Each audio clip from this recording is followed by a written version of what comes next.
Welcome to Central Ours, the podcast from QPR Central. Over the coming months, we'll bring you exclusive conversations with players both past and present, alongside weekly matchday based content. Make sure to follow, share with your friends, and be a part of the journey. This is the Central Ours podcast. Welcome to the Central Ours podcast.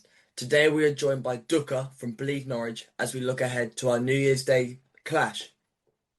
You've had a surprisingly poor start to the season, which has resulted in Liam Manning being sacked after just 17 games.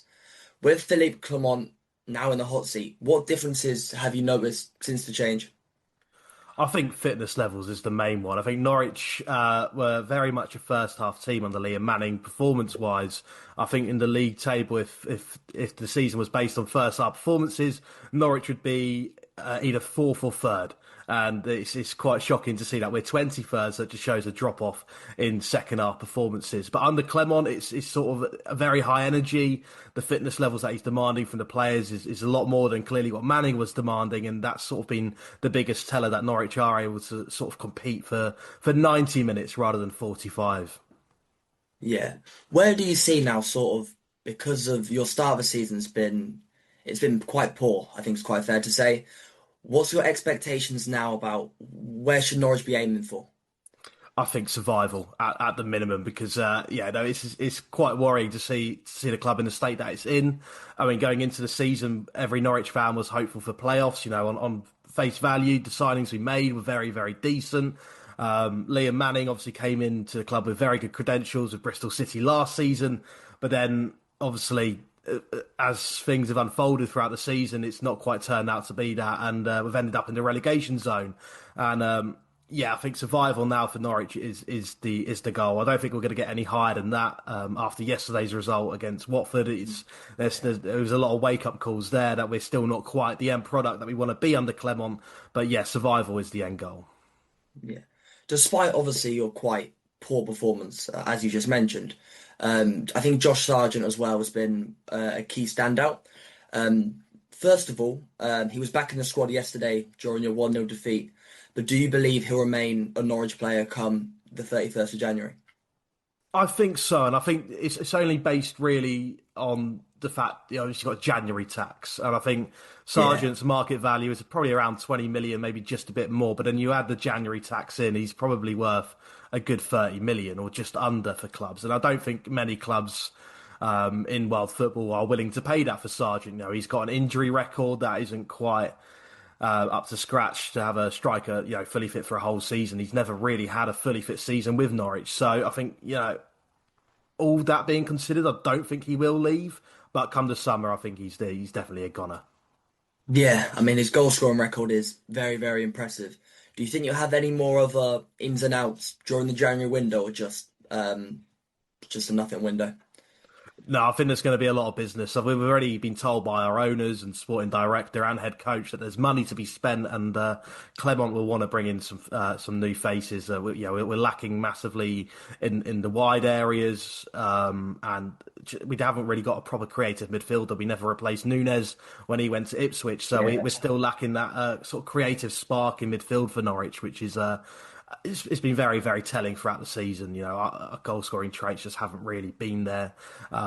So yeah, I think there's going to be a lot of work to do in January for Norwich. But I think wingers and sort of a number 10 will be the main targets.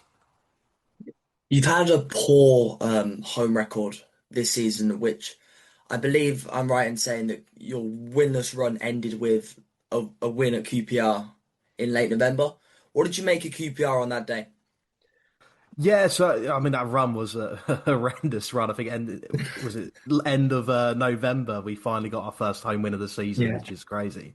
But yeah, QPR on the day it was an interesting affair because I think you started off fairly brightly, similar to us. It was a very open game, and I think we kind of just managed you out of the game. I think just tactically we were Yeah. more on it. I think it wasn't sort of a good tell of QPR's season because you have had performances and results that are a lot better telling than what you did at Carrow Road. Yeah.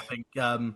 I mean, based on that one, I think yeah, you were one of the poorest sides that have come to Carrow Road this season. But obviously, where Mm. you are in the league and the results that you have picked up throughout the season is obviously shown otherwise. But yeah, it was a very interesting game. I think it was more of very much a tactical warfare between the two head coaches, and I think yeah, Clement obviously got the better. Yeah.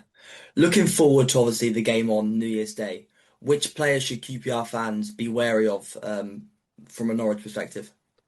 I think obviously you've got Sargent, which might be the obvious one, but I think there is one Norwich player that is in red hot form at the minute, and that is Jovon Makama. He's a top goal scorer this season. I think he got something like 4 in 3 games prior to last night's defeat, and yeah, he's fantastic. He's 6'5", a centre forward. He's good with his feet. He's good in the air. He's quick. He's an all round just brilliant centre forward, and I think he's going to be a real handful for QPR's defenders come New Year's Day. Do you think Norwich will have trouble keeping him during the January window, or more of maybe in the summer it might be a problem? It depends how he finishes the season. I don't think we've got any issue in keeping him in January. I think he's loving his football here. He's getting regular minutes, scoring goals. You know, he's on the form of his life at the minute. I don't see why he'd want to leave and jump ship too early because obviously we've seen it with players before. I think QPR fans will see it as well, where players do have a good season. They jump ship a bit too early, go to Yeah, a Premier League club, and then their career's pretty much over then. You know what I mean? We've seen it with Norwich, the likes of Ben Godfrey. He's now rotting away in Sheffield yeah. United's under 21s. Jamal Lewis, he's at Preston now. You know, we've had players that have just jumped ship too early. So I think Jovan Makama, if he's smart, he'll ride it out at Norwich this season. And it depends how he finishes the season because he is a fantastic centre forward, and I think he is Premier League ready. Just he's a raw talent. He's got everything to become a top class striker. But I think it completely depends how he finishes this season. If he gets 15 to 20 league goals, then absolutely there'll be clubs sniffing around. But it depends where his ambitions lie. Does he want to, if Norwich do stay up and want to go for promotion next season, does he want to be part of that, or does he want to go and play football elsewhere? We're still yet to see. Touching on, as you mentioned, Ben Godfrey as well. Do you think there's any chance of a move back to Norwich, maybe even on a loan, since things clearly aren't working out at Sheffield United? No, I think that bridge is burnt when he went to Ipswich last season on loan. I think he's yeah. I don't think there's any chance of Ben Godfrey coming back here. Yeah. Looking back onto the match, which QPR player are you most wary of?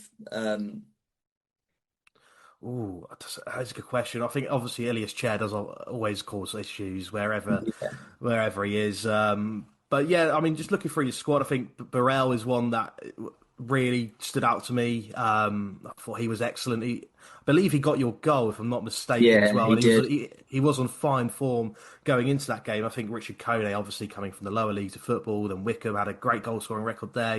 He's not done too badly in the Championship as well. I think yeah, going forward, you have a lot of options that do frighten me, but I think Norwich defensively have been a lot better. Granted, we've only kept 2 clean sheets this season. I mean, we got our first one on Boxing Day since August, but defensively will look a lot more solid. So I think Norwich will still be okay with dealing with the issues, but yeah, definitely some quality in QPR's front line that does worry me slightly.